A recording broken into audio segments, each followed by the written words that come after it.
ये कहानी एक छोटे से गांव की है, जहां हरे भरे खेत, मिट्टी की पगडंडियां और पक्षियों की चहचहाहट हर सुबह को मधुर बना देती थी। उसी गांव में एक लड़का रहता था जिसका नाम आरव था। आरव का सपना था कि वह बड़ा होकर अपने गांव के लिए कुछ ऐसा करे जिससे सबका जीवन बेहतर हो जाए। लेकिन गांव के लोग अक्सर उसकी बातों को गंभीरता से नहीं लेते थे। एक दिन गांव में भयंकर सूखा पड़ा, खेतों में फसलें सूख गई और लोगों के लिए पानी भी कम पड़ने लगा। गांव वाले परेशान थे, लेकिन कोई समाधान नहीं सूझ रहा था। आरव ने स्थिति को देखा और ठान लिया कि वह इस समस्या का हल निकाल कर रहेगा। उसने गांव के बुजुर्गों और अपने दोस्तों से सलाह ली, किताबों में समाधान खोजने लगा।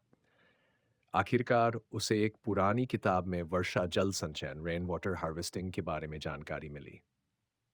आरव ने गांव वालों को ये योजना समझाई, लेकिन पहले तो किसी ने उसकी बात नहीं मानी।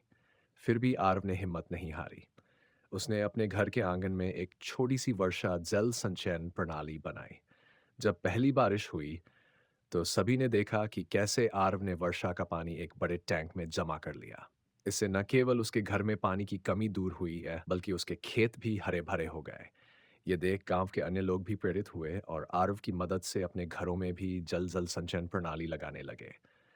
कुछ ही समय में गांव में पानी की समस्या लगभग समाप्त हो गई और खेतों में फसलें लहराने लगीं।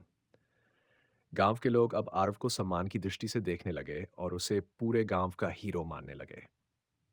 इस कहानी से सीख मिलती है कि यदि हमारे भीतर दृढ़ निश्चय और लगन हो, तो हम किसी भी कठिनाई का सामना कर सकते हैं। एक छोटे से प्रयास से भी बड़े बदलाव लाए जा सकते हैं। बस जरूरत है विश्वास और मेहनत